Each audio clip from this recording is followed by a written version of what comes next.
Reset.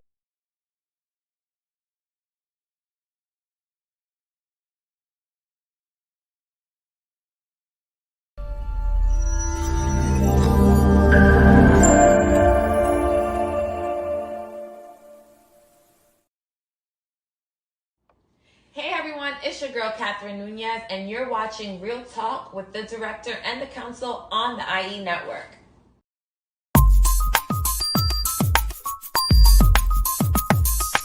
Real Talk. Hey, I'm Gina Lou, and you're listening to Real Talk with the Director on Dollhouse Radio. Hey, what's up? It's Logan Browning, and you're listening to Real Talk with the Director on Dollhouse Radio.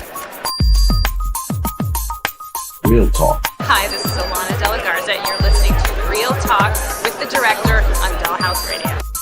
Hi, I'm Diane Franklin from Better Off Dead and Bill and Ted's Excellent Adventures. You're listening to Real Talk with the Director on Dollhouse Radio. Hi, this is Monique Dupree, and you are watching Real Talk with the Director on Blog Talk Radio. Hey, I'm Stormy Maya, and you are listening to Real Talk with the Director on Dollhouse Radio. It's Vicky Judy, Orange is the New Black, and I'm here with Real Talk. Yo, what up? This is Jay Ellis, and you're watching Real Talk with the Director on Dollhouse Radio. Keep it locked. Hi, I'm Trina Parks. You're listening to Real Talk Radio with the Director. Hey, I'm Issa Rae, and you're watching Real Talk with the Director on Dollhouse Radio. All I'm offering is the truth, nothing more. I will remember you. Will you remember me? Don't let your life pass you by. Weep not for the memories. I will remember you. Will you remember me? Don't let your life pass you by. Weep not for memories.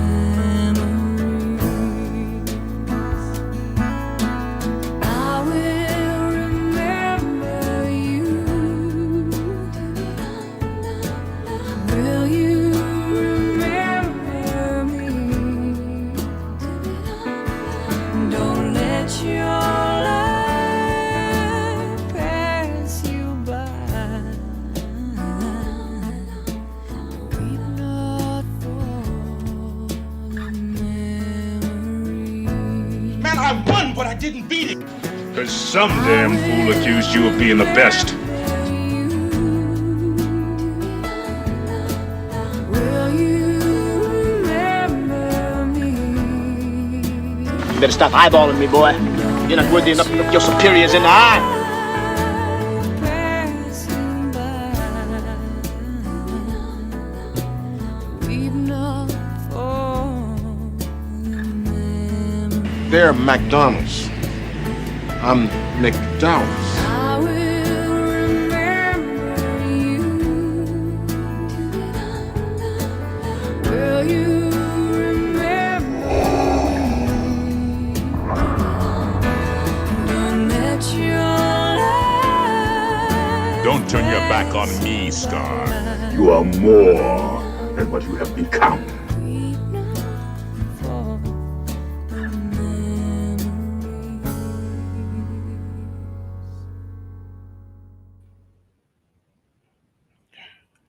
Yeah, welcome back to another edition of Real Talk.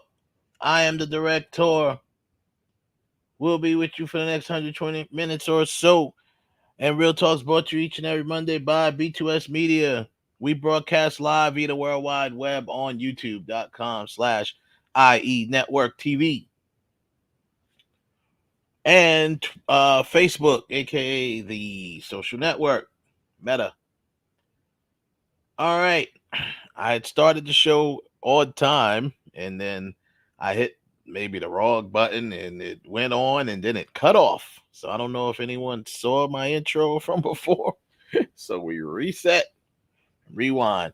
Real quick, that was a little memorial that we put together, just honoring some of our fallen entertainers. And some of them passed earlier this year and some more recent. And I actually want to add to that. Just got news from the family.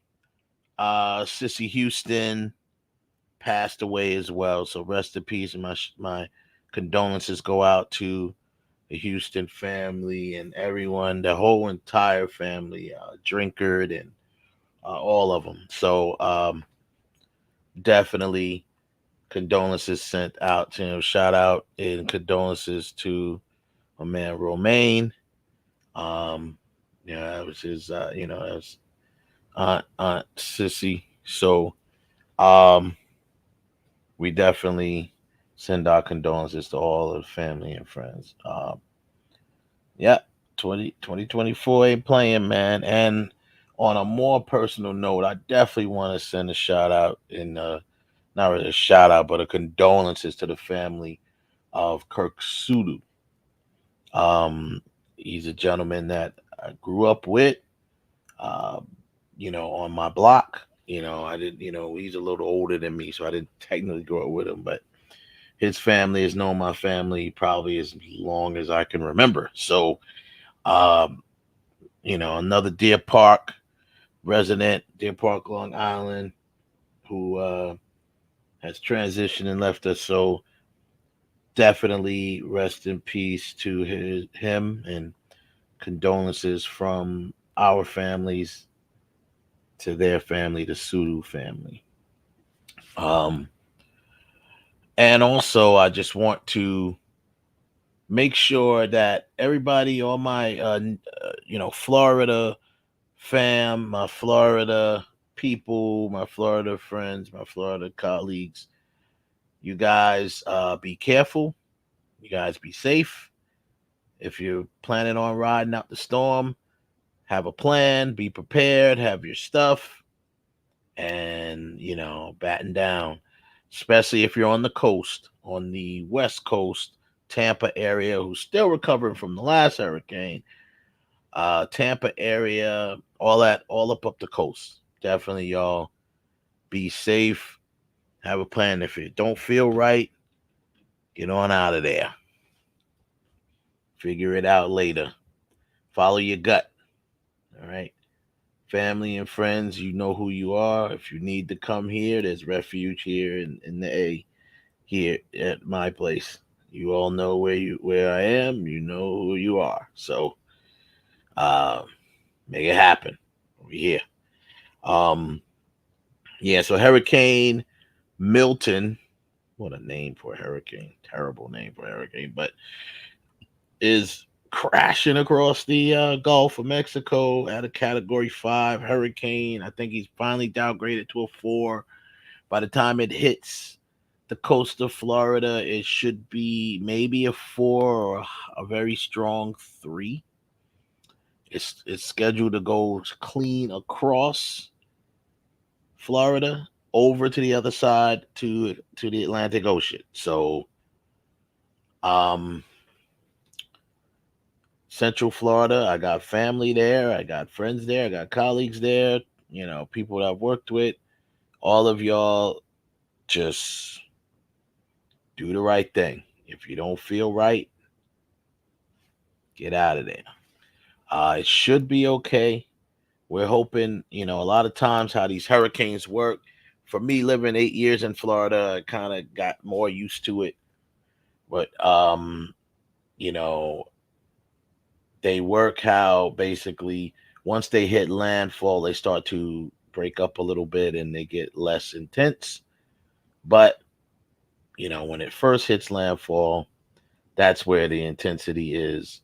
And then by the time it reaches Central Florida, let's just hope that it's very weak, maybe a Category 1 or less. So we'll see. But either way, be prepared. So that's that. Like I said, the video was to honor some of our fallen entertainers. You know, we lost a lot of people in this year, and that wasn't even all of them. That was just the ones I could kind of grab off the top of my head. And there's a lot of others that also went, passed away. But we definitely, if I missed them, then rest in peace to all of them. So there we go. It's a big, lot to talk about today. We have, but we're gonna go right into the weekend recap and then get right into the show. So, weekend recap brought to you by BoxOfficeMojo.com for the weekend of October 4th through the 6th. Number 5, See No Evil, made $2.8 million over the weekend. It's now grossed. It came out September 13th, so it hasn't been out a full month. But it's been out almost a month.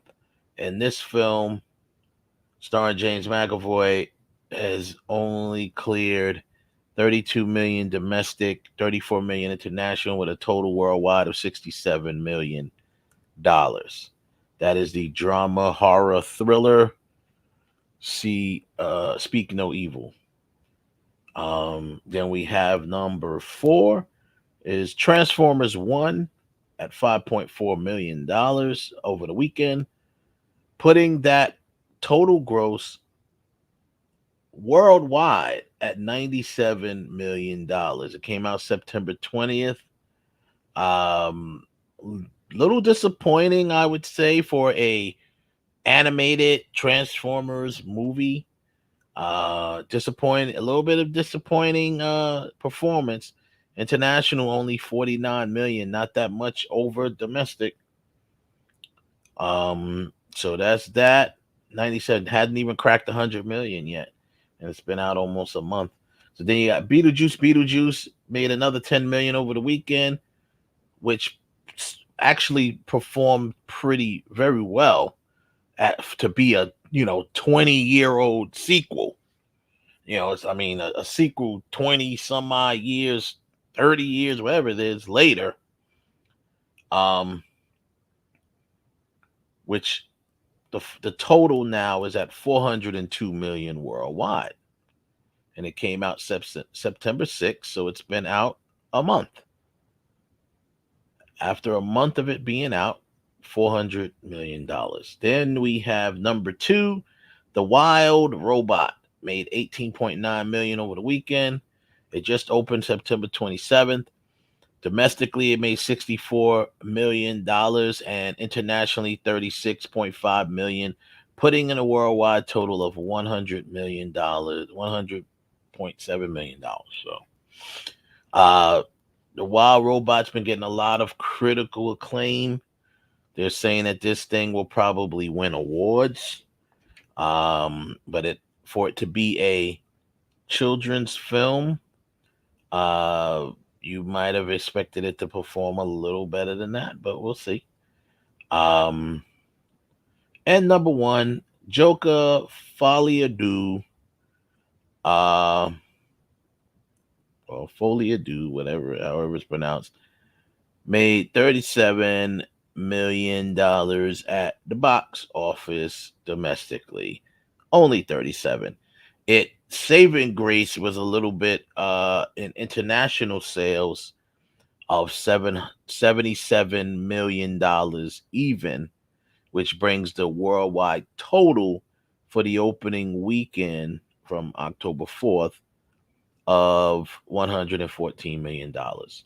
So the sequel to the critically acclaimed and award-winning, Academy Award-winning film Joker, also directed by Todd Phillips and starring Joaquin Phoenix, has not performed very well. Most of it due to word of mouth, honestly. And we'll talk a little bit about that. I'm going to give a non-spoiler review of it, but even though a lot of people are spoiling it online, but we here at Real Talk, we like to respect you guys, let you go and see it for yourselves, because I don't like to influence people to see a movie or not see a movie. I'm just giving you my opinion, and then you decide on your own. So we'll talk about that. Also, Jonathan Majors has the movie we've talked about here on Real Talk. His critically acclaimed film that premiered at Sundance. This was before the whole situation happened with him with the charges and all that stuff. Magazine Dreams has finally gotten distribution. So we'll talk about that. And the question here is, we've had this conversation, and here is the time. I spoke of this before. Here is that time. My thing was, when the time comes, and I knew it would come, that Black people, supporters of him, will get out and support his film, whatever that film may be. I didn't know if it was going to be this or if it was going to be another film.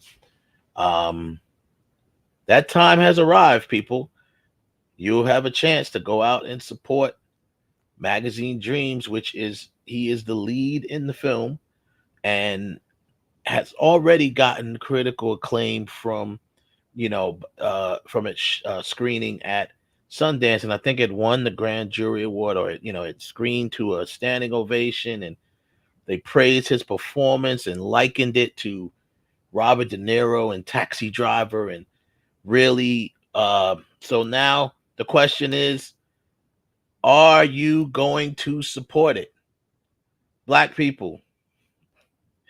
It doesn't have to be just Black people, but come on. Black people, are we supporting this? I know I am. I'm supporting it anyway. Get out there, support them when you get a chance. But we have that.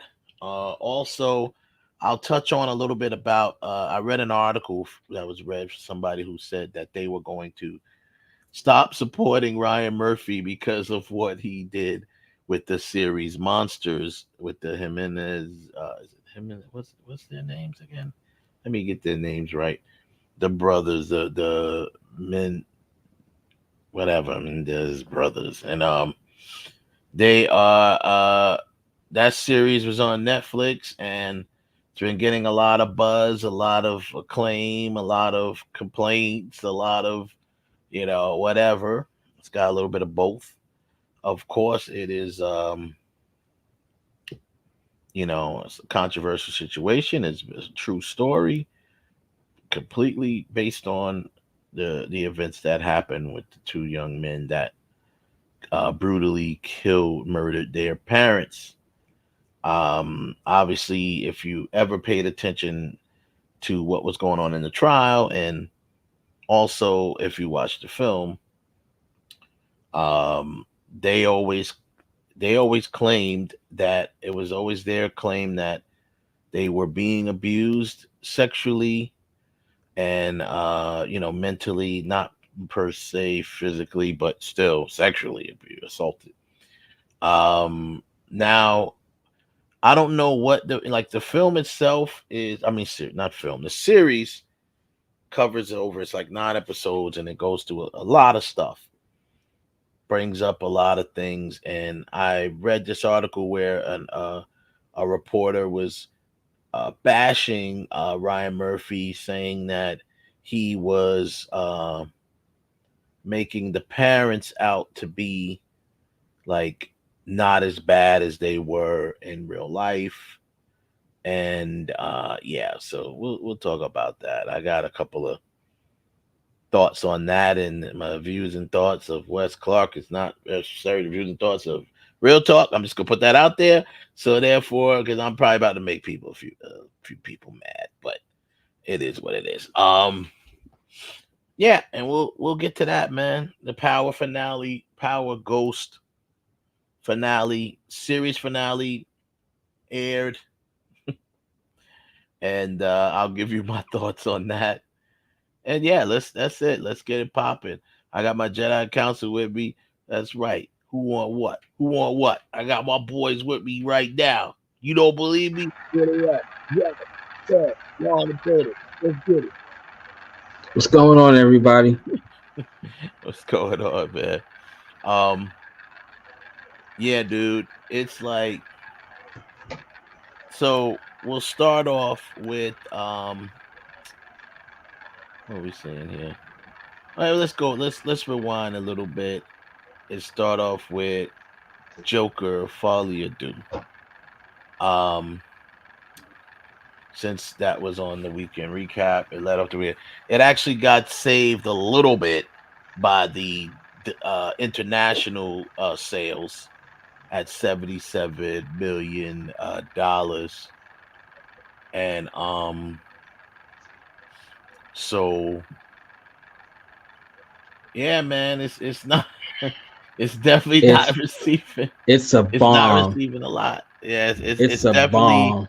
a box office bomb. It's gotten some bad, not just bad reviews, obviously bad return, money wise. This whole thing is a bomb of a level that I can't even imagine that I was not even seeing coming. I went to see it, and been hearing rumblings that it's not so great. It's this. And I was like, well, let's give it a shot anyway.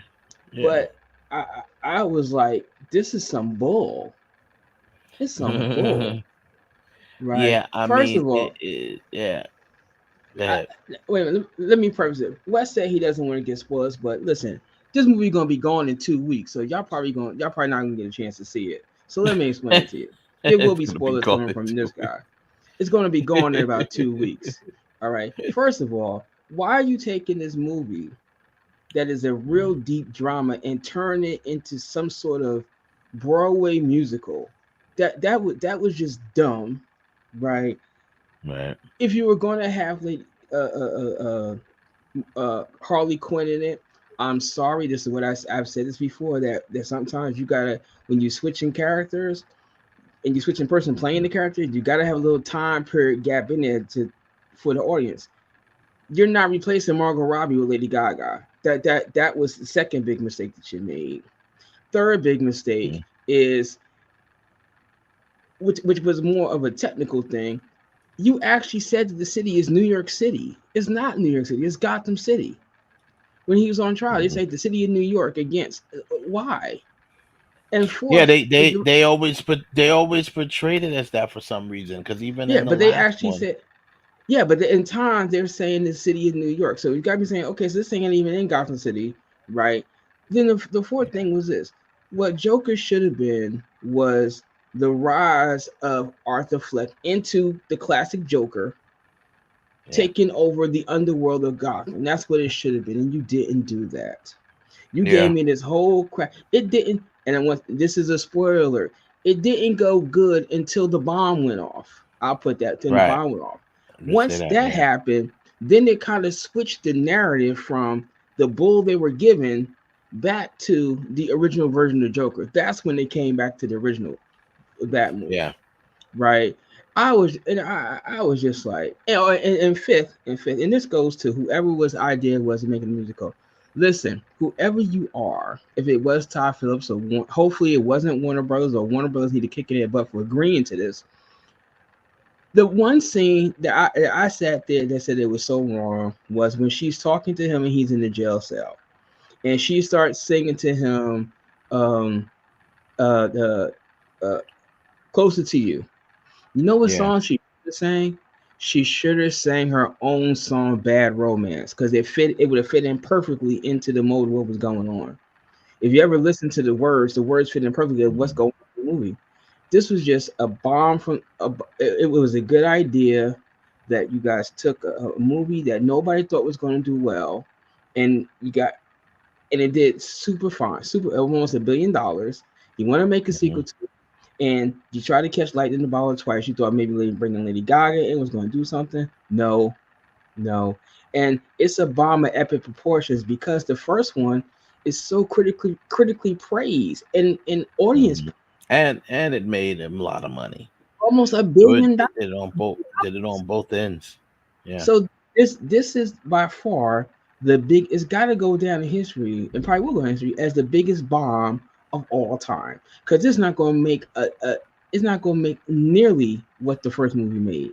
No way. No. If Not it a does, fraction it'd be a of it. miracle.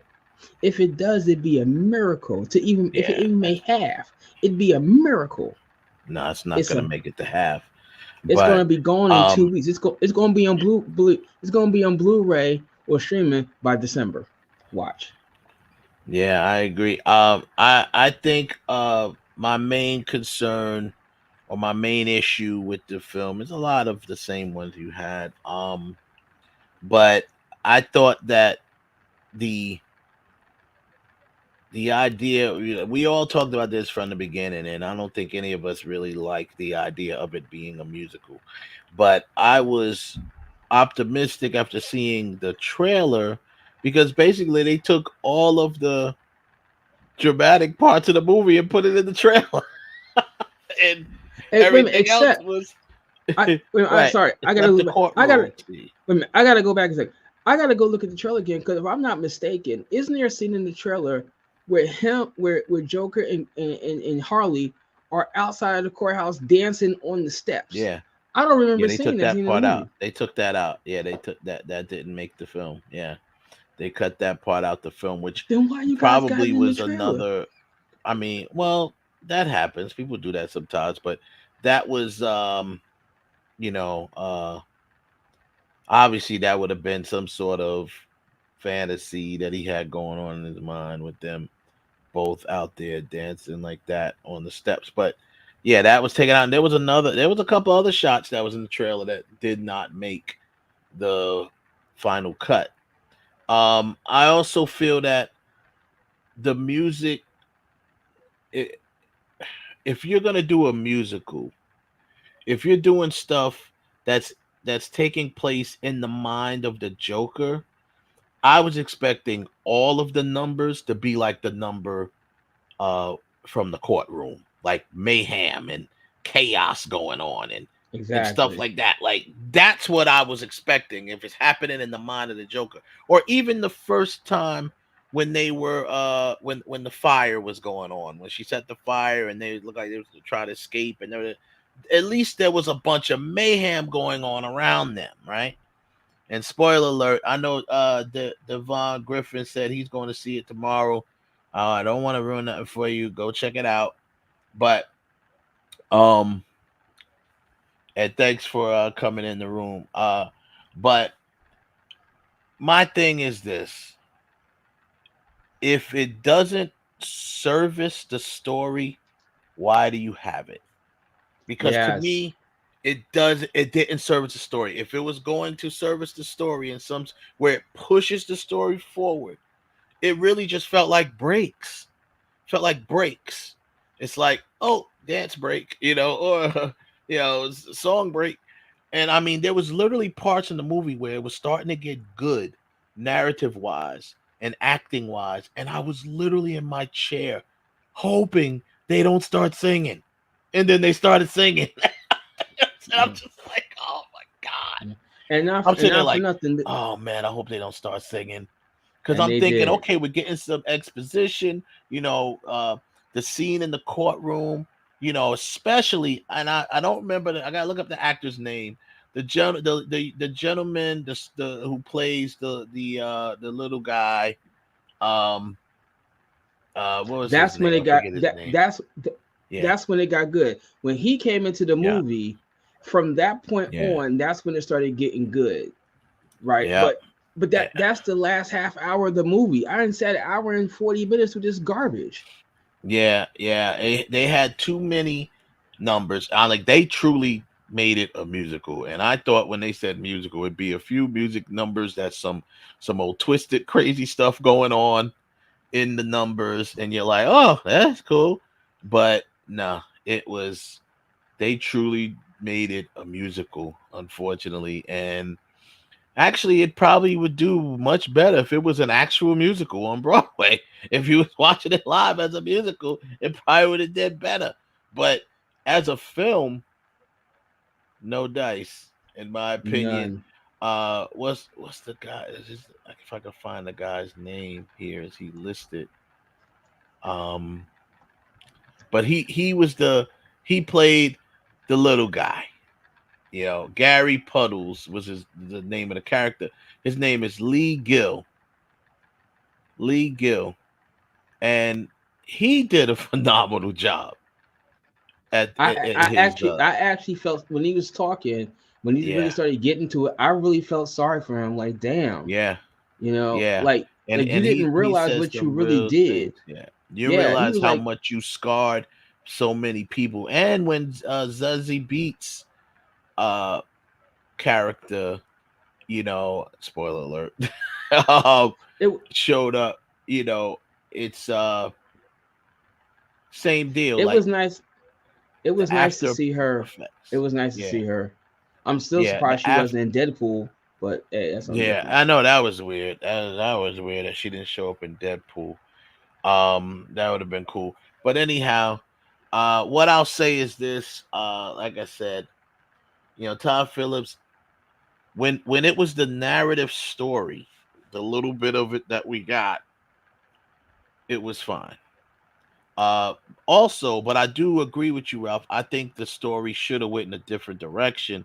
I think they spent too much time on, like, instead of making the entire story about the case of Arthur Fleck, yeah, it could have been like went into a different direction and see the Roger, but it's obvious, and I definitely won't spoil it for people, but it's obvious that Todd Phillips was thinking about wrapping this up. So it is what it is. But I have to say, performance wise, of course, Joaquin Phoenix still did well. He's got that character nailed. The shots were great. The ones, you know, a lot of great composition with the shots, and lighting was awesome. You know, the darkness of it all and everything. And it's just, I mean, there was a couple of really cool shots. For one, there's like a shot, and I think that's in the trailer, where they were like dragging him across the floor and he's laughing while they're dragging him by like one arm Yeah, across the. That was a cool shot. And they Shawshanked also, him. That was messed up. yeah, They they Shawshanked him. showed it. And then you got a scene where he's in the car after the big boom happened. He's in the car and he gets out and he's running in the street.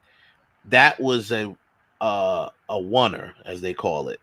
That shot was one shot from him getting out the car and running, and the cars crashing each other and out the street and the people chasing him, and like all of that was done in one shot. And I thought that was really cool. You know, Yeah, that was yeah, cool. so, yeah, that was cool. They never cut away from him the whole time. They stayed with him. Very cool shot. So that was good. Acting, of course, as far as Joaquin Phoenix, we already know he nailed that.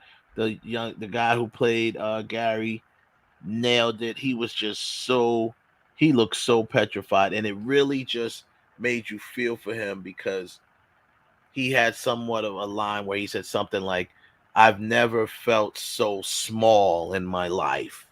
Yeah. You know what I'm saying? And I've never felt so helpless at that moment. You know what I mean?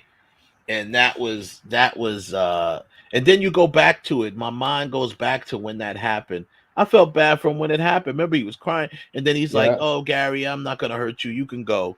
And he couldn't reach the thing to get out the door. You know, the chain. Yeah, And he he was couldn't even crying because he escape. couldn't reach it. He couldn't even escape. And he's like, "I can't reach it." And then, you know, Arthur actually had to come and open the door for him to let him run out. And I'm like, wow. Yeah, now That was deep. yeah, And that stuck with when him. he came in, I when he was talking, I really felt bad, and Yeah. that was, and I like that. And when I will give him credit, when he was talking, I like how they zoomed in on his face, so you could actually Yeah. see the anguish in his face. Like, you don't really know what you did to me, man, which You don't know kind of what you did to me. contradicts what Yeah. with the whole poor Joker, because he said if you were walking by me and saw me lying on the street, you wouldn't even, you just walk past me, you wouldn't even care. Well, here you go, the guy that cared about you, that never, he said you never did anything to me. You were the only one I actually liked, but you don't realize the torment that you've taken me through because of how you were Yeah. feeling. Because of you feel exactly. And like you said, you know, he couldn't sleep. I mean, imagine seeing that trauma. And, oh, that guy was a jerk. Yeah, but he didn't deserve to die. I mean, this is what this guy's saying, and Gary's just like, he was just great performance by that dude, man. Great Yeah. performance by him. I really, Lee Gill, I really, really applaud you. I applaud you for that because you pulled on the heartstrings, buddy. You pulled on the heartstrings because if I felt your pain, the way he went with it. But now let's get to Lady Gaga. I think she just did okay. I don't know if the character was even really in the film enough to judge how good or bad she did. I don't think she did bad, but I just think the way they wrote the character, and they kind of not kind of, they changed her origin. A Everybody lot. knows her, right? A lot. Everyone knows Harley Quinn, was actually a psychiatrist, and but they made it seem in here that she was just studying psychology. And she studied it or majored in it or whatever. Maybe she has a degree in it, but they didn't say she was like a practicing psychiatrist, right? They changed her origin a lot of the stuff they put in there too.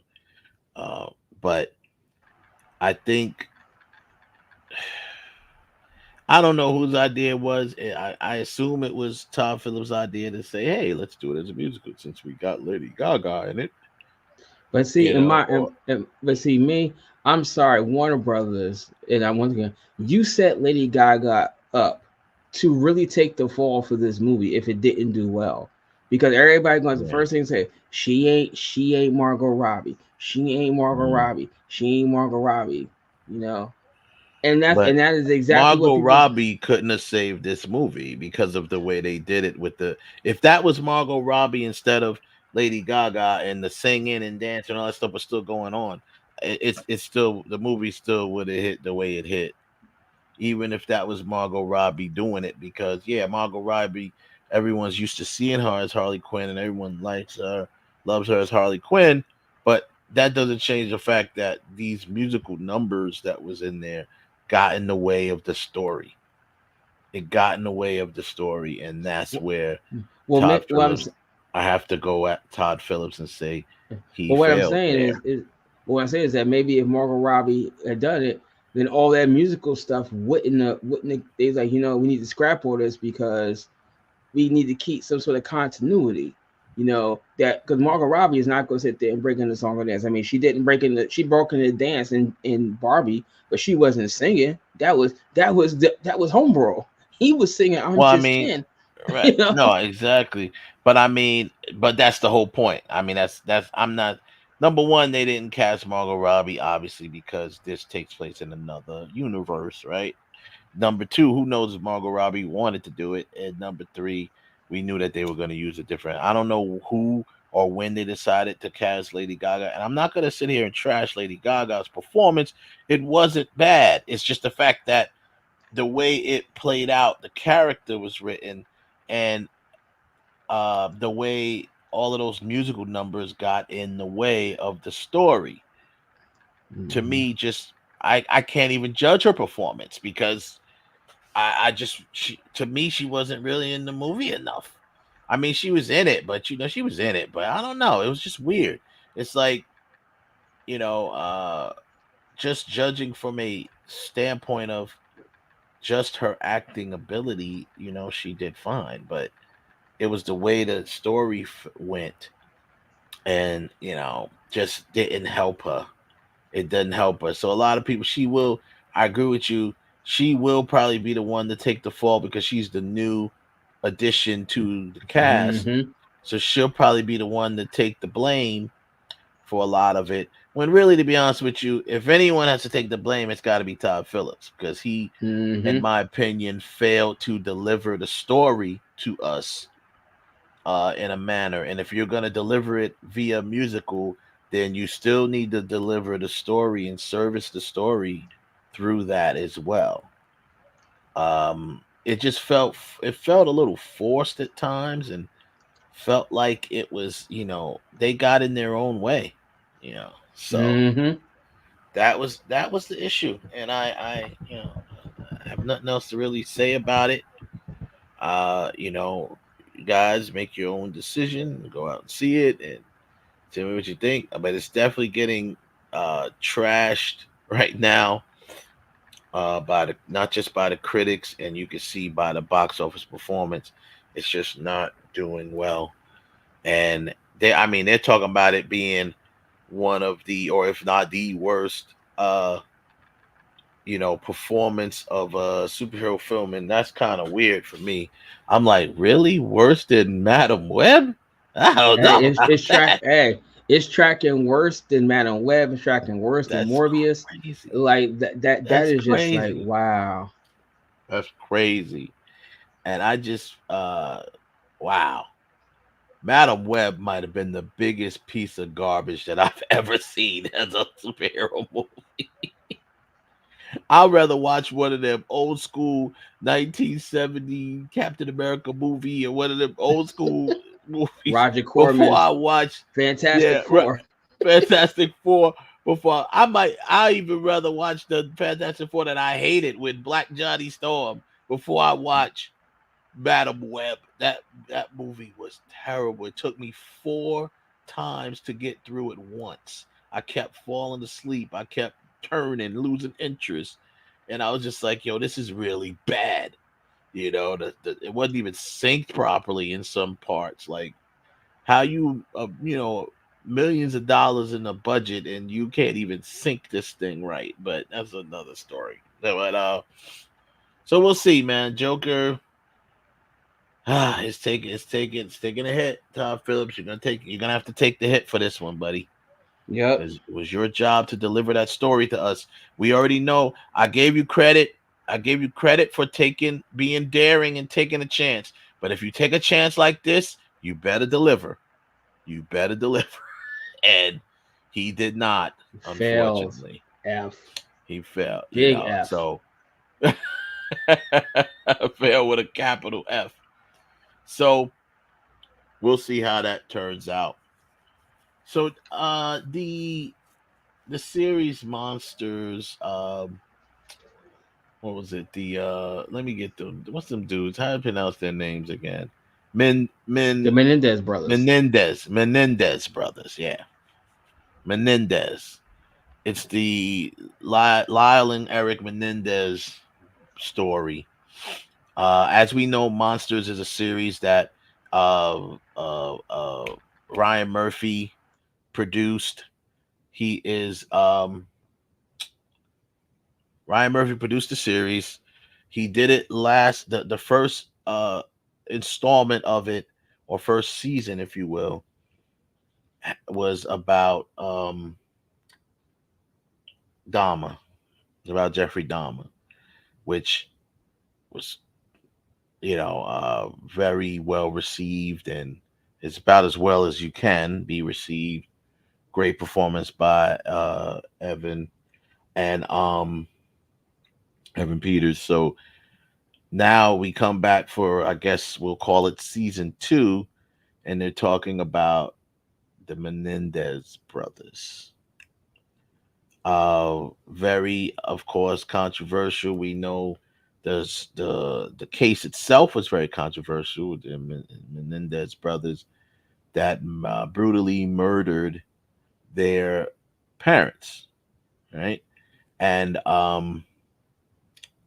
so obviously, if you paid any attention to the case, which I did, I seen it play out in real time. I paid attention to the case, but I really forgot. Like I haven't remembered it, and I kind of was like, whatever. But there are a lot of cases, a lot of things in this case that came out during the case, that their claim of the parents being abusive, as far as sexually abusive and mentally and stuff like that. And that was their case because their lawyer, I forget her name, that blonde haired chick, she was like trying to go, because the state was seeking the death penalty for them, and she was trying to get them, I don't know what she I can't believe that she was actually going to try to get them off, because regardless of the fact they still killed those people, even if their peoples were scum of the earth, they still murdered them. So anyway, I was reading this article where this reporter was going off on Ryan Murphy, saying that Ryan Murphy, he is showing, because Ryan Murphy, it's a 9-part series, and it shows you basically all perspectives. It tells you about everybody, the two brothers, how they were, their ups and downs, their bads, their goods. It talked about the parents. It talked about how the father, pretty much worked from nothing and made the empire that they had, money wise. About it. So it went into a lot of stuff. It had a lot. You're talking 9 hours of story to tell, right? So it had a lot to go into. But what I thought was interesting, and I think it was the filmmakers for that, it was very well done. Let me just say this, like, from the way it was shot, and no pun intended, and the way it was, filmed, we'll say, from the way it was filmed and all that, it was definitely well done, right? So what was the director's name of this season? Well, it was different directors. So the season 2 is them, and I don't know, people, I guess bottom line, people were mad. Some people was mad how a lot of this stuff was displayed, because you displayed the two brothers as, in a couple of episodes they came across as real jerks and privileged brats. And then you got episode, but that's why I think Ryan Murphy was aiming to just kind of show it from all different perceptions of angles, right? I thought it was particularly interesting that the first episode, they go right into it and show you the kill. And I mean, it was brutal. The way they killed those parents was brutal. 12 gauge Mossberg shotgun to the face. I mean, blew the father's half of his head off at close range. 12 gauge Mossberg. Right? Same with the mother. And even after the mother looked like she was halfway breathing, they went back and finished her off. Went back, reloaded. They emptied the gun on them. Went back, reloaded, and went back. You have to have some real hatred in your heart to do something like that to your parents. Now, granted, once again, what the lawyer was bringing out in what in real life, and of course in the fictionalized version of it, is the fact that these two guys were traumatized, molested, sexually assaulted, all of this stuff at a young age, and actually, hopefully YouTube don't get on me for saying that whole word. We're gonna have to start saying SA and stuff like that, because YouTube gets real sensitive about words like that. They start, like, those are like trigger words or what have you. So, stop my it, bad. YouTube. Yes, but Get they some are. balls. I know. All of the, a lot of YouTube influencers, they don't use those words because they don't want to get demonetized, quote unquote. So Get some balls. I'll say, get some balls. But they so anyway, um so that's really what it is. The question is but see, the funny thing is there's always a lot of questions that arise when these shows come out. There was not many questions arise with Dahmer, but it was just like obviously not well received by the families of the victims with Dahmer. And then you got this now where you got people, even some people, I think I gotta ask my brother again. I don't want to quote on it, but I think I heard something about even Kim Kardashian making Yeah, she making a case that they need that because new evidence that has they been should be right, has that been they should has been be discovered, and that Yeah. they are entitled or worthy of a retrial. of a retrial. Listen. I haven't watched the show. I've been watching the other one, Aaron Hernandez. That another Oh one. yeah. Right. That's another monster, Yeah, right? that's another one. Another one. Right. But I'm gonna say this: while even if their parents were sexually abusing them, all right, it still does not give them the right to kill them. It doesn't, right? They could have and then maybe it makes more difference. Like if they were teenagers and they got sick and tired of it and they did it very insane. But you did this as adults. You could have left. Well, it was definitely right. It was plotted. It was planned out.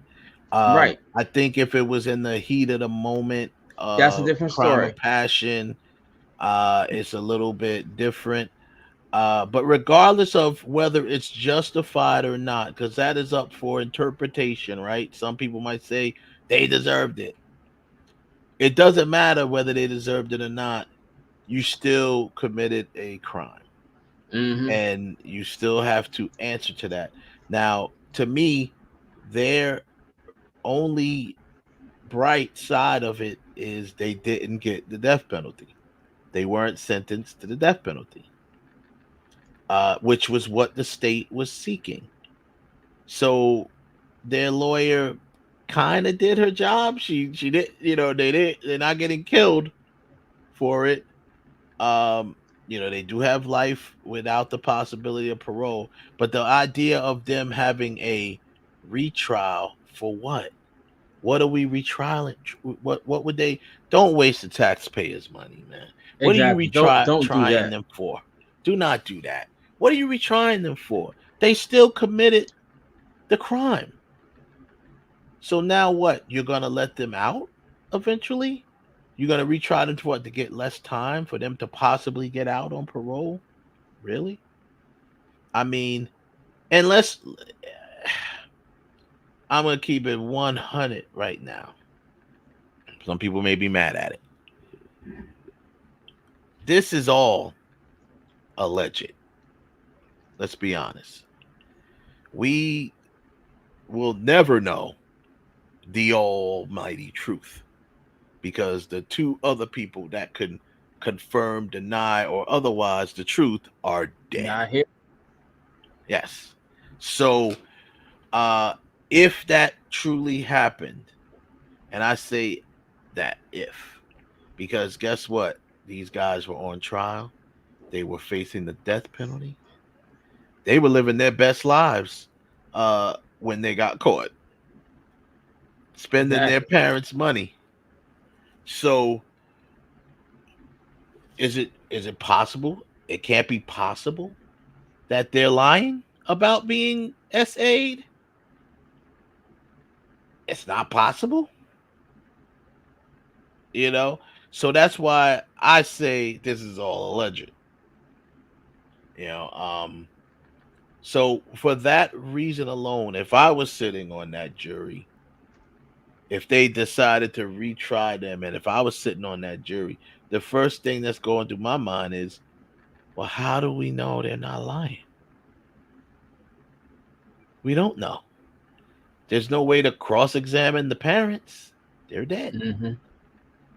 And I mean, if I was gonna say in my deep down in my soul or whatever, something has to be for you to commit a heinous crime like that in the fashion that it was done. Something was off, definitely.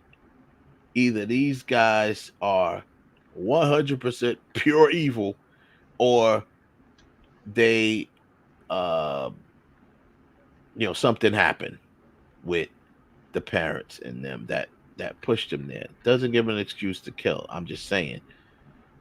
I mean, close range, 12 gauge shotgun to the face, to the head. Like, crazy. And of course they plotted it, they planned it, and then they tried a whole thing, to get away with it. So, whew, it's tough. But the idea that people feel that they should get a retrial, I just think that's crazy. I don't think they unless you got some sort of evidence that proves that they did not shoot the shotgun, that their fingerprints was planted on it. Having some sort of letter or poems, whatever it is, that says that they were sexually assaulted. I'm sorry, that is not enough for. Then you're going to try to get out of something. You say, well, because of this, we feel that you should, like, you were justified in your actions. No. Temporarily insane. And I'm gonna say this and no, politically correct, but right now, I don't think this is. Listen, there are women out here who are every day sexually assaulted by their boyfriends or their husbands, and some of them have gone so far as to kill them. It has been documented that some of these women have been abused, beaten on. Why? Because they've been to the hospitals, they've had counseling, whatever it is. But there's some sort of chain of evidence. The Menendez brothers don't have that. They don't have some sort of chain of evidence saying that they were actually physically abused in any way, shape, or form. And then you look at who their parents were. Come on, his father was one of the executives for Live Nation. Yes, they did live a life of privilege out in California. Yes, they did live a life of privilege. They probably were a bunch of snotty rich kids that felt like, our parents we got money, though your parents really got it. And whatever happens in the house, I'm not going to sit here and conjecture if they were or were not. I am not doing that. What I'm simply saying is this: even if they were, you guys planned out to do this. That means that you took your time, you plotted it out to do this. Now some sort of letters present that shows that you were sexually assaulted as children. That has no bearing because the scenario already happened, right? You brutally murdered your parents. And now you're sitting saying both of your parents sexually assaulted you for years. Do I really sit there and think that if the mother would have known that her husband was sexually assaulting her kids, that the mother wouldn't have did nothing about it? Well, I mean, according to them, no, she didn't. And once again, I'm going to say that it's all very possible. I don't know, but I still call it alleged because I don't know.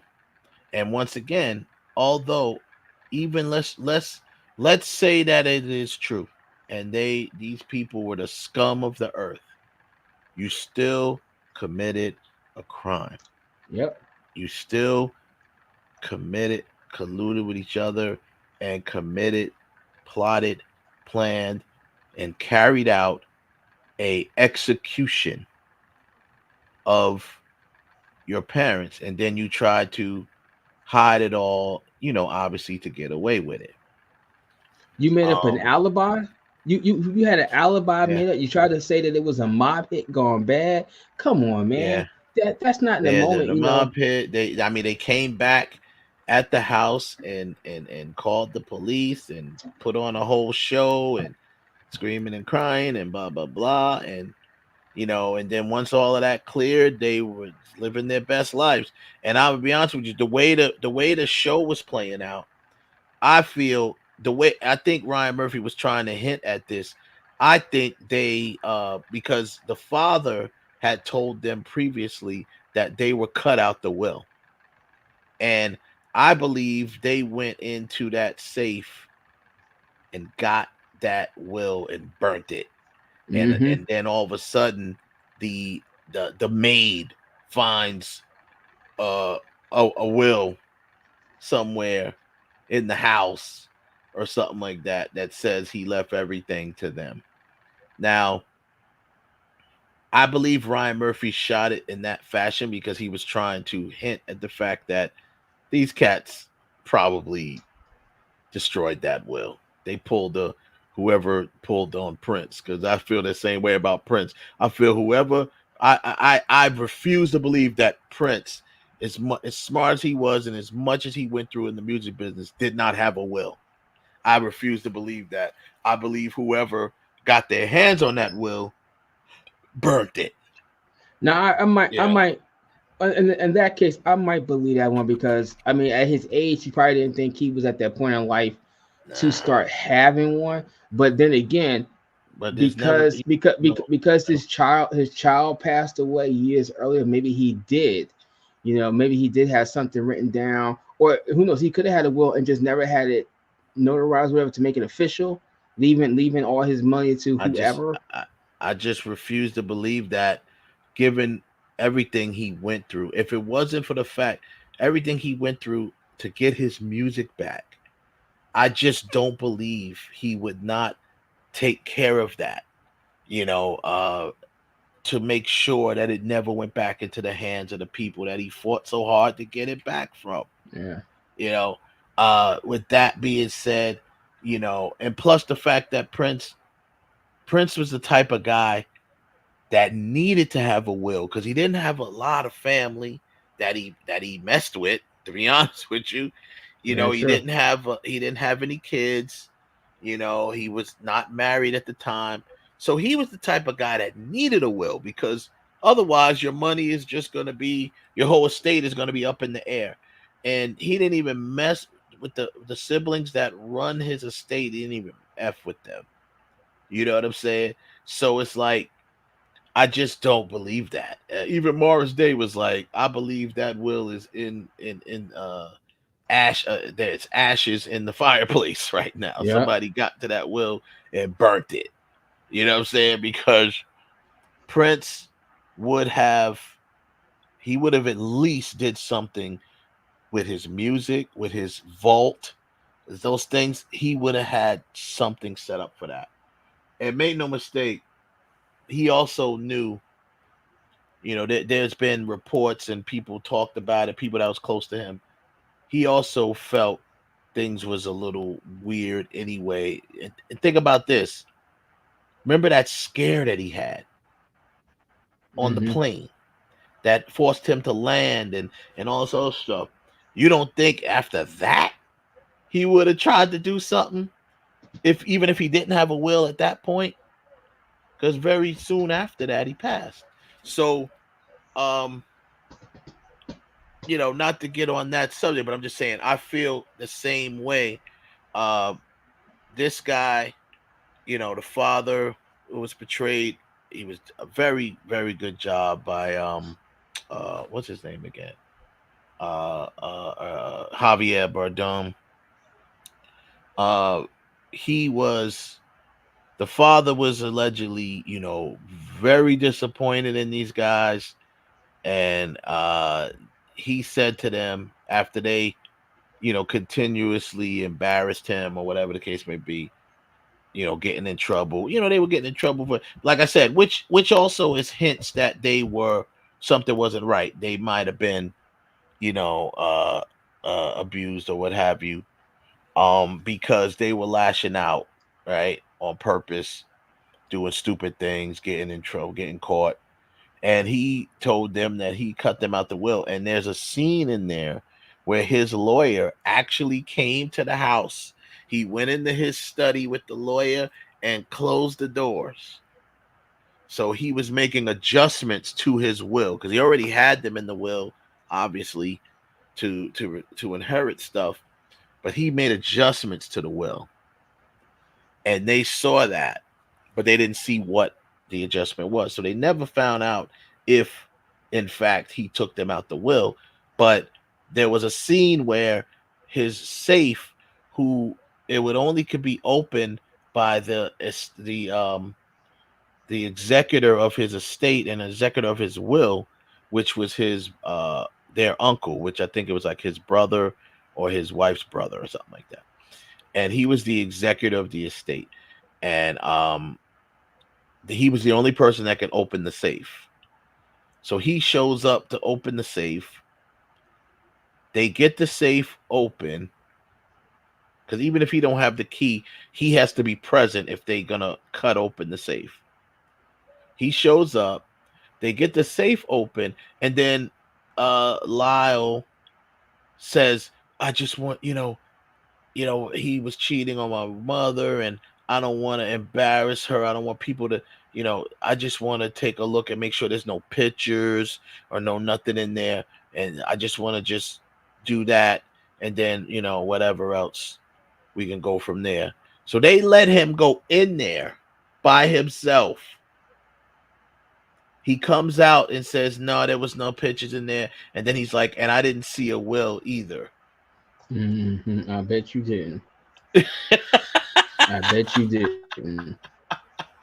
And I'm just then, saying, I bet you like didn't. a few days later, the maid comes up and she found, the housekeeper, the maid or whatever, found a will that was like almost like a handwritten will or something like that. I don't know what it was, but she found it. And they're like, oh, he left everything to us. And next thing you know, they're living their best lives, right? So it's, like I said, I am not, for one, I guess they might have been the scum of the earth. And some people may even feel that they deserved what they got. But it doesn't change the facts that these guys are stone cold murderers. Killers. Period. Killers. They're killers, and they don't, for that reason, they don't need to be back on the streets. And they're millionaire murderers. That's even worse. So putting them back on the street, that is a recipe for the. But what do you think is going to happen? They've been in jail now for what? What 90? When did they get convicted? Like the late 90s that happened. So I mean, it's been over 20 years. I think they've been in jail since like 90. Yeah, because this was right after the Simpson trial. So it's like 96. So you guys been in almost 30 years in jail. So now you're about in your 50-something years old, and whatever money that you had, I don't even know, because somebody got to be in control of it right now.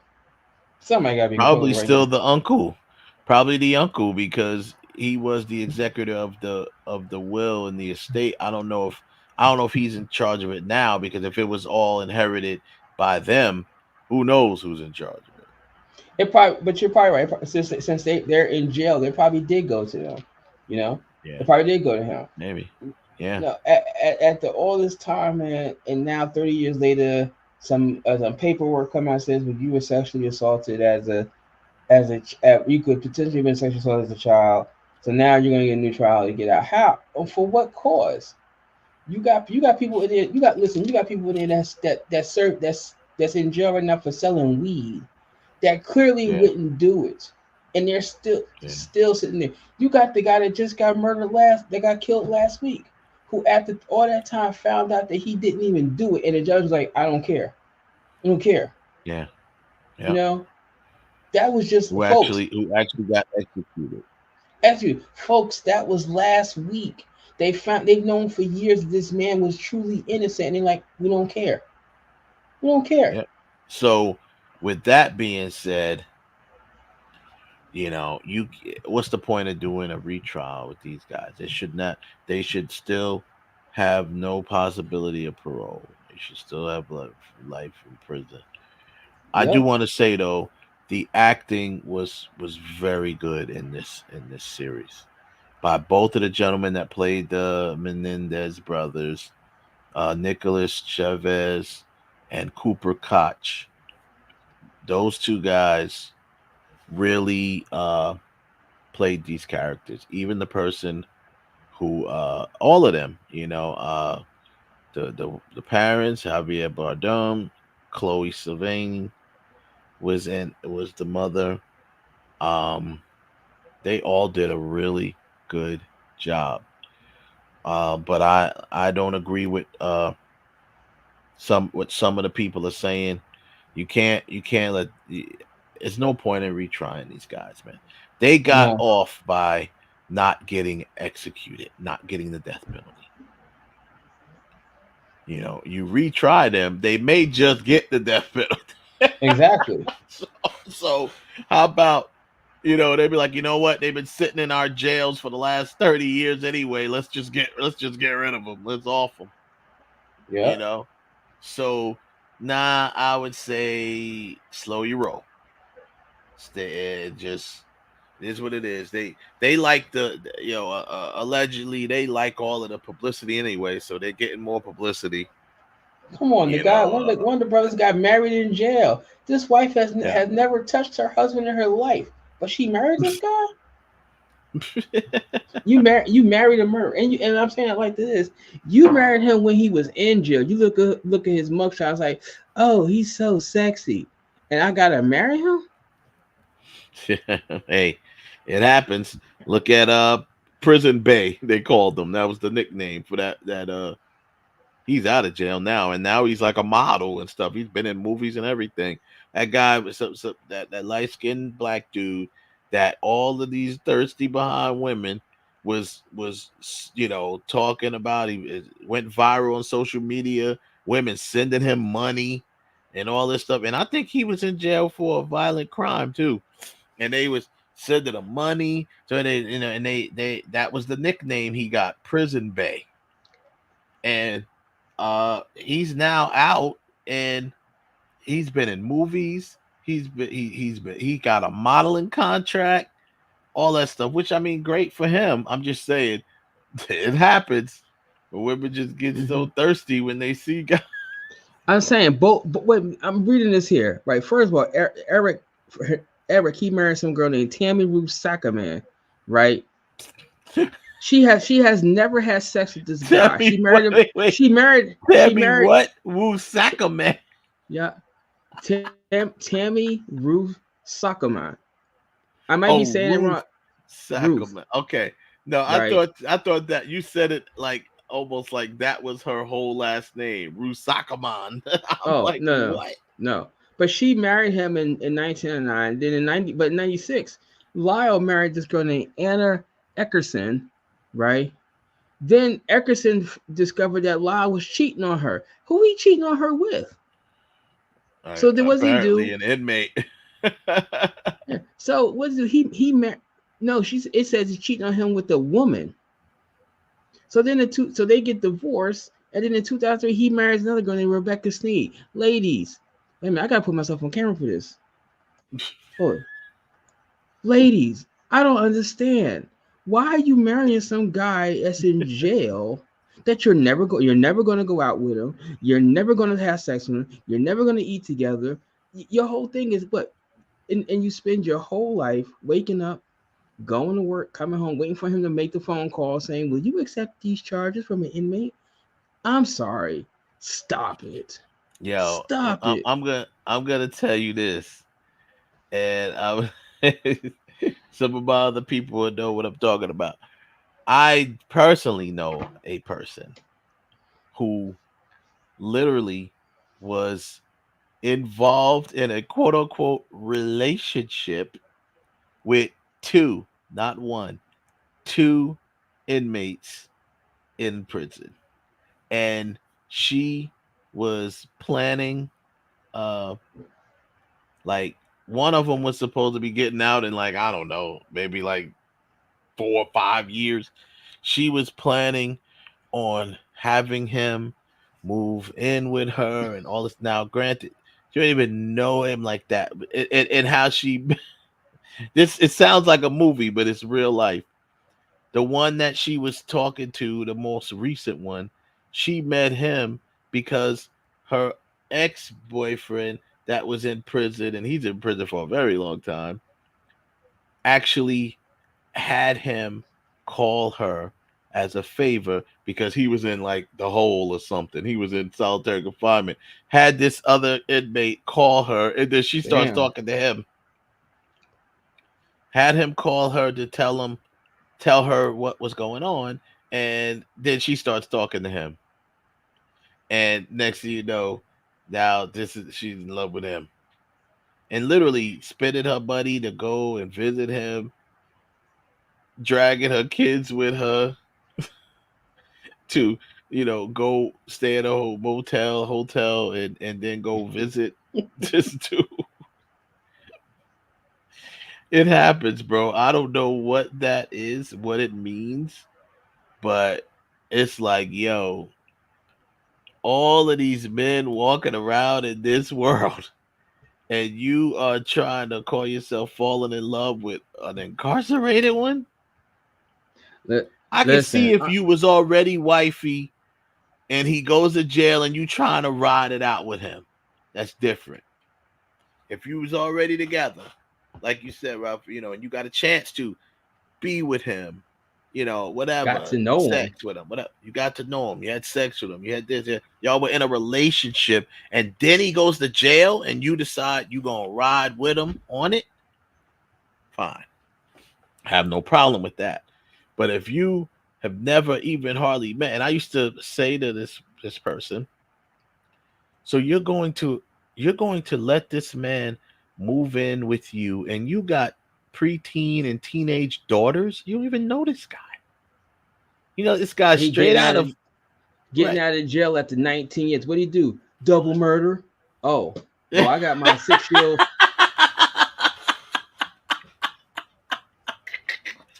Well, why did you murder everybody? They was home. They was there.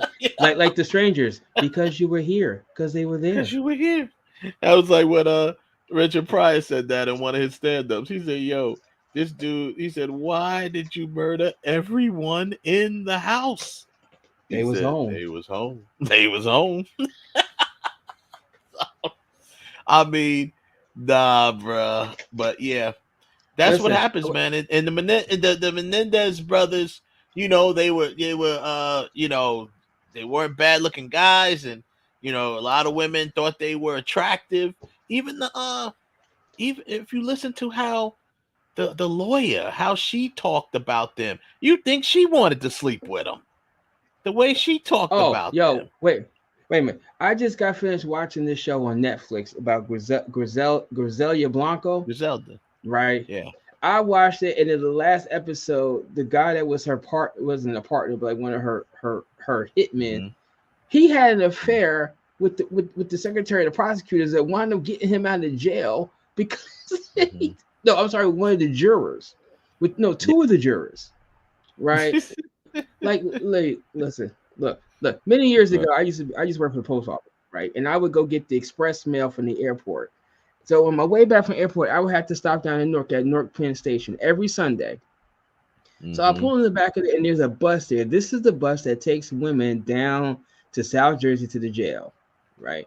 So I go by there, get my and you see women out there looking like with their Sunday church clothes on, with their little kids, with their babies in the bassinet, saying, "We're going to go see Daddy." So one day I asked the girl, I said, "What are you gonna say?" "I'm going to the jail to go see my man." Got this little baby in her hand. "How long your man gonna be in jail?" "Oh, he just got 20 years. "How long he been locked up?" Jeez. 3 months. "And you gonna ride with him for 20 years? I love him." "Really?" Oh, well. Listen, ladies, if that's you out there, yo, you deserve some flowers, because that's a lot of ride die. But I knew someone else that who Wes just said was going out with this guy. They had just got married. 2 months later, this guy goes to jail for doing some real dumb shit. He tried to break into a convenience store by drilling in through the apartment above it to go into the store like he was a pack rat. Got busted. I think he got 7 years for this crap, right? For 1 full year, that's what she did. She got up, went to work, came home, waiting for the call, talked to him, went to bed, eat, sleep, and repeat. Sunday, Saturdays and Sundays, she go down to jail. And one day she woke up, she says, wait a minute. I'm up here thinking and changing my entire life with him. Was he thinking about me when he did this bullshit? I'm in my baby giving years, and I got to put this off maybe 7 years until we start having kids. 7 years I can't talk to him, or he can't cuddle me to sleep or cook me dinner or nothing. She's like, you know what? I'm out. Yeah. Got the quickie. New Jersey do it. When your husband's in jail and you want a divorce, they give you the quickie divorce. No. Yeah. He in jail. Enough said. Sign off on it. Enough said. And she went out and she made her life. Yeah, everybody in this, like I said, in this show, the way the lawyer was talking about them, she referred to them as adorable. And I'm just sitting there like, now that was probably part of her little mental thing to, try to win people over the public, get sympathy from the jury and the public and what have you. But, the fact of the matter that there was people writing them letters all the time, and there was a girl that was, but I think what they did was I thought they set him up. I gotta watch that episode again. I think they set him up because he was talking to a girl, over the phone, who was like, yeah, I'll help you write your book and this, that, and the other, and all of this stuff. And I think she was like an informant or something like that. And he was basically spilling his guts to her. And of course, they had the psychiatrist, or the therapist that they told everything to, and he didn't tell because he could lose his license, or the client privilege thing. And but his girl, he still broke it because he told her, and his girl was the one that came forth and blew them out the water because whatever reason she decided to come and tell on them. But either way, these dudes they are where they belong. They belong in prison. Period. It would make such a bad statement for that to happen. So let's hope it does not. Moving right along. So we talked about this before. The Jonathan Majors, now his critically acclaimed Magazine Dreams film has been picked up by a distribution company. Briarcliff Entertainment acquired the domestic distribution rights to the critically acclaimed film, with plans to release it in the first quarter of 2025. This becomes the second quality, quote-unquote, hot potato picture taken by Tom Ortenberg's Briarcliff after the distributor acquired the Donald Trump, Roy Cohen coming-of-age drama, The Apprentice. Conglomerate connected distributors shunned the film after its provocative Cannes debut, but Briarcliff will release it in the heat of the election season, October 11th. So that's coming out this week. That film shows the lessons an aspiring real estate mogul learned after being taken under the wing of the reptilian lawyer who was once the right-hand man for Senator Joseph McCarthy in a sensationalized communist witch hunt. So while he was being gay, that's the thing. While he was a gay man living under the roof, Pope McCarthyism, he was living life as a closeted gay man. So, like many, and that film did very well. That film did well in Cannes. It once again played to a standing ovation. So it says, like many Sundance films, Magazine Dreams came out of Park City with big dreams. The Elijah Bynum scripted and directed drama featured an astonishing performance by Majors, who transformed his body by eating 6,100 calories daily, training 6 days per week over 4 months to physically transform himself into the most believable rendering of a young man so hell-bent on becoming a championship bodybuilder that he defies his doctor's appeals that to stop taking steroids because they were destroying his liver. The hulking character was prone to dark moods, and he had trouble establishing human connections. All this took Killian Maddox, is the character's name, down a dark path fueled by his fixation with the championship bodybuilder world he is obsessed with. They said Majors, who had Creed 3 following the strongly reviewed Sundance film, was booked to be the villainous central figure in the next Avengers film, as we know that was Kang, and poised to follow a track not seen in Hollywood since Russell Crowe followed his breakout in LA Confidential with Tour de Force performances capped by Gladiator, Beautiful Mind, and so forth. Magazine Dreams won the U.S. Dramatic Special Jury Award for Creative Vision at Sundance, and its in limited festival window got an 82% Rotten Tomatoes approval score with over 90 reviews. Searchlight Pictures won the film in the auction over several bidders, and Majors was poised to be the major player come award season after strong turns in The Last Black Man in San Francisco, the limited series Lovecraft Country, and the Marvel Ant-Man and the Wasp Quantumania. Obviously, that was all. It goes on to say that obviously it was kind of derailed by that whole situation. So, Magazine Dreams is a visceral experience that challenges the perceptions of ambition and identity. Okay. Now the question is, once again, are the people, because that moment has arrived. We talked about this just a few weeks ago. I said there will be a moment where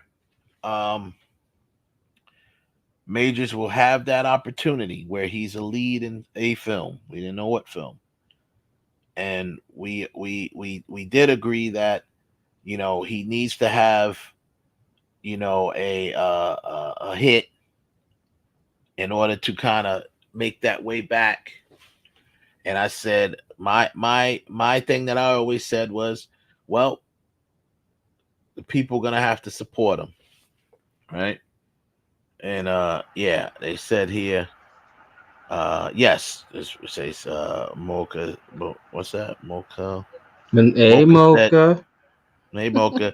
Mocha is this Majors comeback? Yeah, it could be. We already know the good thing. Here's the pros. Obviously, the only bad thing that could happen is if people decide for whatever reason not to support the film, because we already know we've already gotten great reviews on the film. We've already, people have already kind of said that he did a major, no pun intended, major performance. They likened his performance to Robert De Niro in Taxi Driver. Like they were saying it was that level of acting, right? So this could very well be his comeback film. And if I think if any film is his comeback film, it has to be this one. Here's the opportunity to go out and support him when it comes out, support the film, help the film do well at the box office. And it may very well be his, what he needs to get back on track. Getting offered those lead roles. And this is the best opportunity for him, because we were talking about him getting a film like that, but someone would have had to offer him it, right? So we was like, who's gonna have the guts or the balls to offer him that lead role that's gonna put him back out there? But now you don't really have to do that because this is something he's already done, and he did well already. It's already been given accolades. It's already been given reviewed. It's, you know what I'm saying? Like, the expectation of it already is there. All it has to do now is perform at the box office, and I don't see where else why this wouldn't be his return film.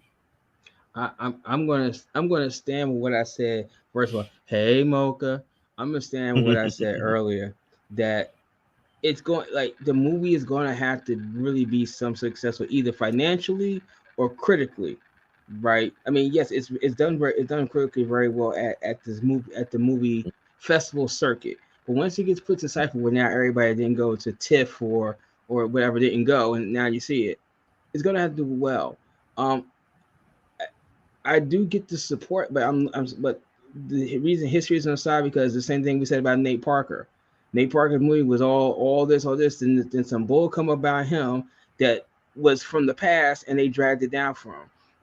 I'm looking at this the same scenario. Like, if it's successful, and then also say our measure of success is also because the studio that bought it is a small little studio. How many theaters are they really going to put this thing into? Now, they're not going to give it 5,300 screens. It may be 400 screens, right? So with all the matches, what I'm going to say, I'm going to change my money there. Successful, this, depending on how many screens it comes to. Let's just say it's 1,500. You're going to need at least $30 million is going to have to gross. $30 million to start shaking the minds of executives. Say, okay, he did this movie. It did well on the film festival circuit, but when we put it out there to the screens, people went to go see it. It's either going to be that one, or so many critics are raving about his performance where you just can't deny the fact that this thing is out there. But if one of those two things don't happen, that's a different story. Yeah. I think the whole critics situation will help the film as far as how many screens it might ultimately get put on, right? We'll see. Like I said, it's already if he was going to use a film, this is the film that he needs. I would feel safer. It'd be a safer bet to use this film than to use some new film that he stars in. You know what I'm saying? Because we already know that this film has already been, it's tested well. It's tested well already. It's already won awards at Sundance. So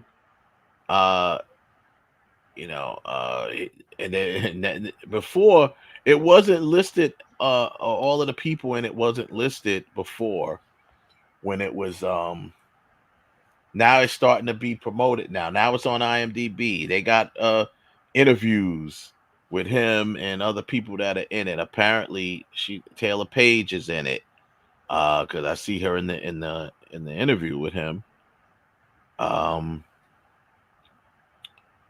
Who else is in it that I might recognize right away? But I mean, this film, like I said, this is the one. He is definitely the biggest star in the film. There's a lot of, a couple of familiar faces that you see, and you're like, oh, okay, yeah, I might have seen him before. But he is the star. He's the biggest star in the film. He's the lead, and he plays that character. So everybody, all eyes are gonna be on him, just like it was at Sundance, and he delivered. The film delivered at Sundance. So it's really, to be honest with you, I go back to saying and standing on what I said. The opportunity is now arise. We gotta go. We don't got to, but I'm just saying, you go support it. The people go support it, and it will make that money that you speak of. You need to go support it. What I'm wondering is that is going to determine everything else. Will they be so bold to well, it's going to come out first quarter next year, so you have a whole year. I think first quarter is smart because now you have an entire year to make your lobby for any award season. You have an entire year to whatever, anything else you want him appearing in, and this, that, and the other, and promote the film. And it wouldn't be considered for an award till near the end of the year or whatever. So putting it out at the beginning of the year is probably smart. Plus, it's like they just want to get it out there, man. It's like the film has been done for years. It's been done for, you know what I'm saying? So the fact that it's getting it, I'm very happy that it's getting its opportunity. Because I really want to see this. Just from the stuff that I read about it, I'm like, I want to see this friend, man. I mean, this film. I'm like, I want to see this film. So we will see how that works out. But I think, I agree. I don't know how many screens it's going to be on, but that depends on a lot of different things. But it will definitely be on. I can't see it being on any less than, you said 1,500 screens. That would probably be the least amount that I think it would go. It's not going to be a limit. Man, I don't know. No, but I'm saying because I don't know what, because I didn't see what production, what company picked it up, right? So if it's somebody like a small little company, well, they're small, but it doesn't mean it won't be. I mean, the company that picked up The Sound of Freedom was small, but Sound of Freedom was in quite a few theaters. Like, I mean, these distributors, it's different now. It's not like it used to be. You know what I'm saying? These distributors are getting films out there enough where you can say it's not saying, at least right now, it's not saying that it's going to be a limited release where it's only going to be a few hundred theaters. Like, it's going to be a real release. I guess we'll have to see how many theaters do they plan on releasing The Apprentice in, because that's another film. This particular company, they don't shy away from what could be considered controversial material, and because a lot of people, was shying away from the Donald Trump movie, so they're going to be putting it out, and we'll see. I think it'll go in enough theaters. It doesn't say where it plans, how many. It's not going to say that till probably when it's almost not now. It's way too early. I'm just saying. I mean, my thought pattern changes once you see how many theaters it actually is. I'm going with if it's 1,500 or more, it's going to have to grow at least 30 million. Right. 30 million. Right. Yeah. If it's less than that one, where if it's like, let's say it's 900, then not only is they have to gross 900, I'm gonna say maybe $7 million, but good word of mouth where it's slowly, especially during January, February, March, it slowly expands a little bit, maybe up to 1,100 screens, 1,200 screens, because word of mouth is so good. Those to me, those are measures of success when you put a movie out and it's in a limited amount of screens, but everybody want to go see it and they keep talking about it. We say, well, we got to book in a couple more. That's Yeah. success. That means that you, once again, it always boils down to money. You putting asses in the seats. Yeah. That's what it is. You're putting asses in seats. If you're not putting no asses in seats like the Joker, there's no reason why I'm going to see Joker 2 Saturday for a movie that made $90 million. That was prequel. Why there's only two people in the movie theater with me? That don't make no damn sense. And I was in a theater that would maybe had about 12 to 15 people in it at the time. I went early though. Note that I went to the first show.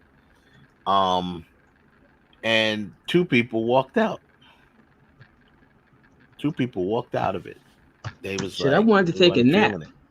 I wanted to take a nap. They wasn't feeling it, man. Well, look, I just spent 20 some odd dollars between the ticket and the damn soda. I'm not going nowhere. But damn. Yeah, at this point, I ain't going That's all nowhere. I can sit there and say was damn. I ain't going nowhere. Nah, but I'll This definitely movie better get interesting. That's all I can say. Yeah, I know.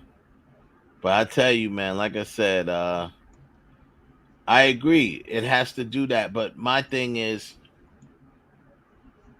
I feel that this is the best film for this to happen because kind of what you're talking about, it kind of has a little bit of not say advantage, but the part about, word of mouth, the movie has to be so good and spread that people will go see it and da-da-da.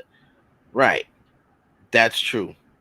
But it's already being praised by critics. It was already praised by critics just from its little run in the festival circuit.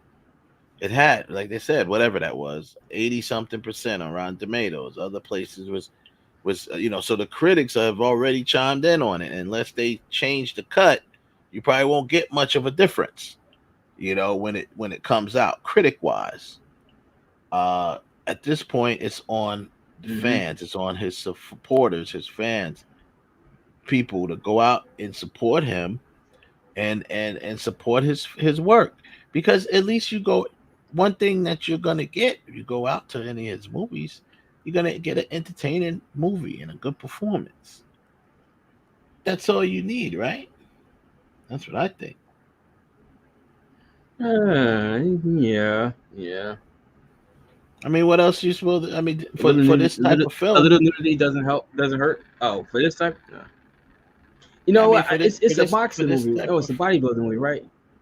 Yeah.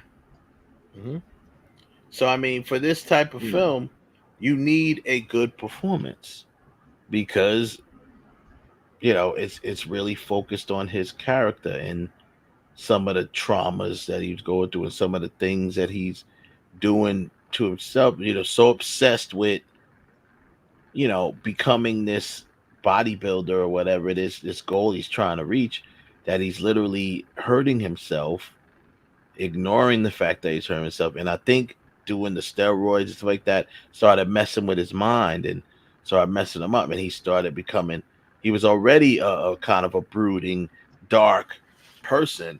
And it's like, I believe he becomes, from the performance, from what they were saying, so he probably becomes a little borderline, maybe violent or whatever, I don't know. It's like it starts messing with him. So, like I said, we already got great reviews from it. I believe he's going to put in a great performance because he is a great performer. Very, very, very, very strong. So at this point, it's just, go out and support him, man. Go see the movie. You're going to get a good performance, and it seems like you're going to get a good movie. This could be that opportunity to push him back on top. Elijah Bynum is the filmmaker. He's the director. He's kind of an upcoming director. This could be his Fruitvale Station. You know what I'm saying? This could be the film that puts him over the top as a filmmaker. Very true. So this could be it. This could be that one. Another young black filmmaker. I'm sorry, man. I'm just gonna say it. Black people, we need to go out and support this film. Young black filmmaker, highly praised for his work. Jonathan Majors, we already know what he brings to the table when it comes to his acting. What do you really got to lose at this point? Go out there and enjoy the film. It seems like it's going to be entertaining. It's going to be enjoyable. People felt that way about it. So get your butt out there and, go check the film when it comes out. Of course, we'll have plenty of time to do that. I do follow and have somewhat of a not relationship, but cordialness with Taylor Page. I'm wondering if I could try to get her to come on. Obviously they ain't gonna talk about nothing, but hell, just having her on, I'm gonna reach out and see what happens. But yeah, man, I'm point blank say it, man. In my opinion, we as a people need to get our butts out there and support this movie.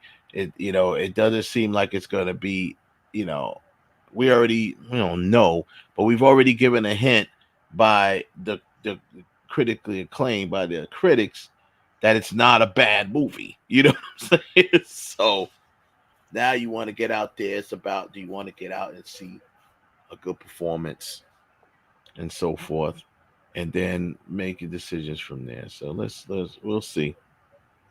That's pretty much that, man. My only comments on the Power Ghost, book 2 series finale.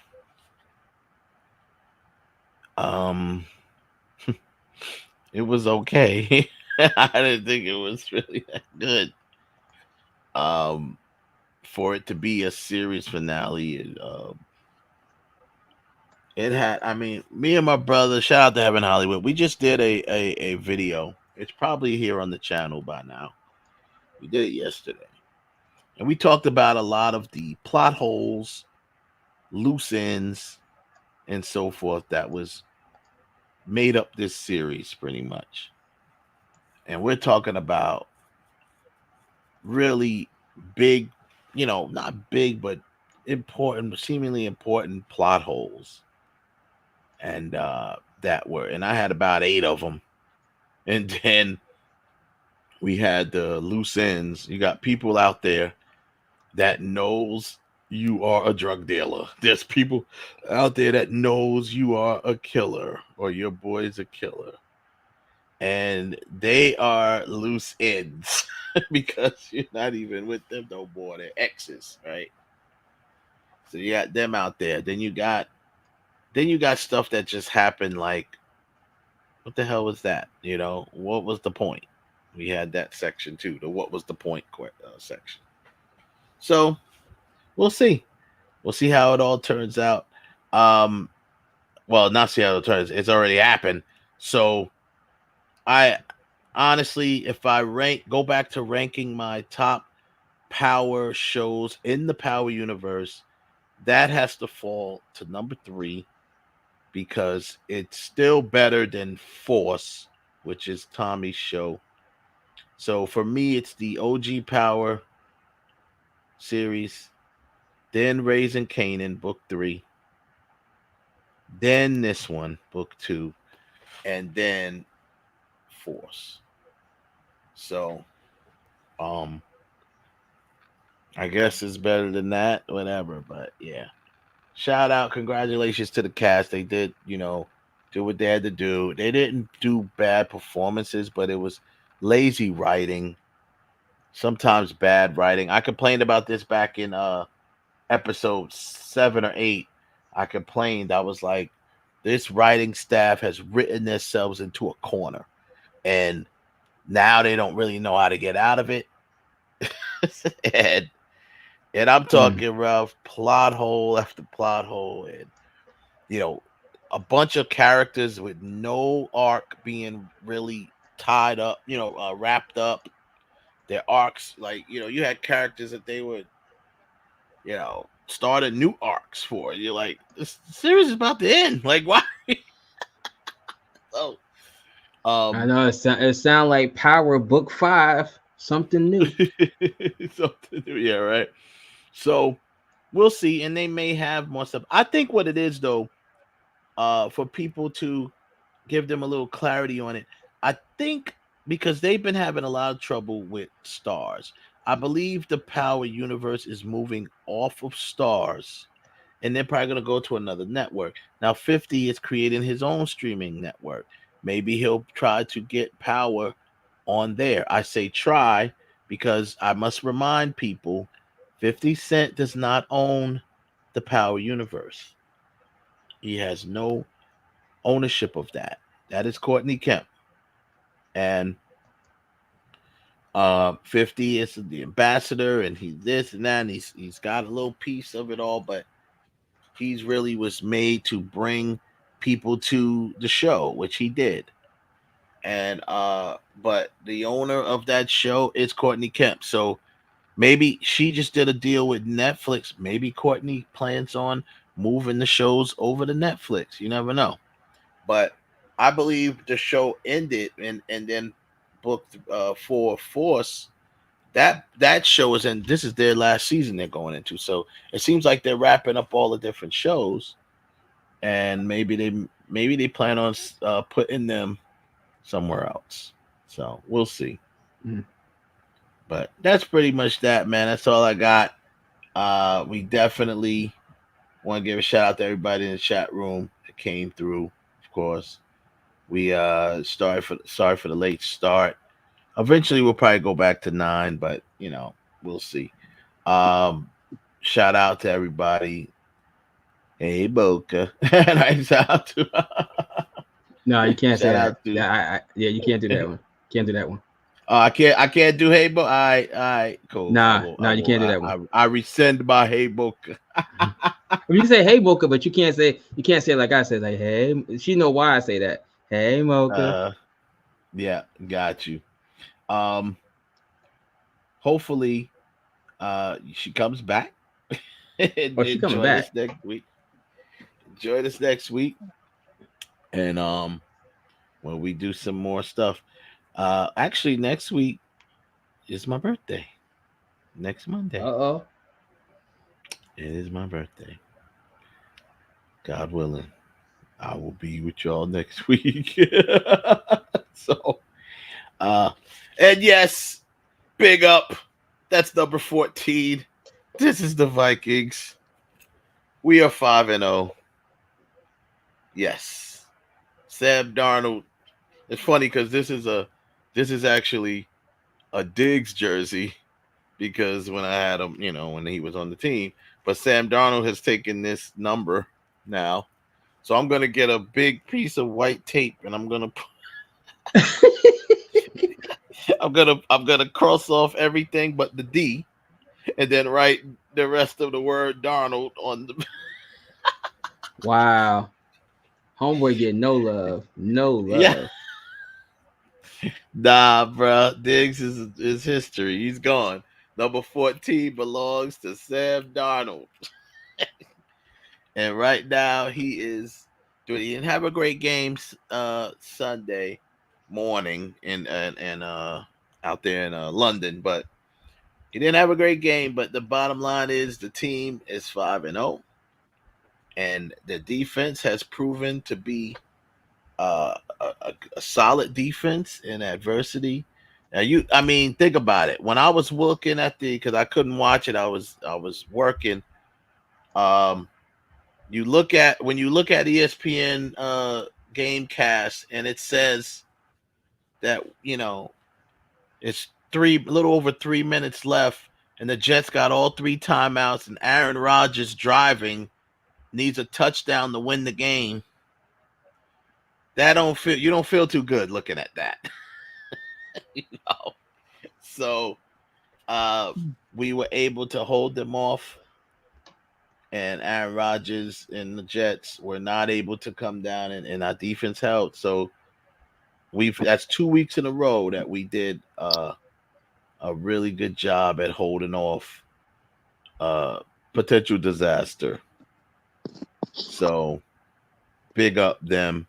Congratulations to them. And now we go into the bye week, and a bye week that we actually need because we got Hawkinson is supposed to come back. He's still injured. So when we come back from the bye week, I think we'll have 2 injured players back, including TJ Hawkinson, and which just another weapon for Darnold to throw to. You already got JJ, you got Addison. Now Hawkinson, when he comes back, it opens up a whole nother target. He is great in the red zone, a high, tall target that you could throw the ball high to, where no one else could catch it but him. And can't wait to get him back. And Jones is going, it's still healing. He was playing, but he needs to heal too. So we actually need this bye. I hate going into bye weeks hot because it seems like it might mess you up, but we kind of needed this one. So can't wait. And we'll catch y'all next week, man. Peace out, everybody.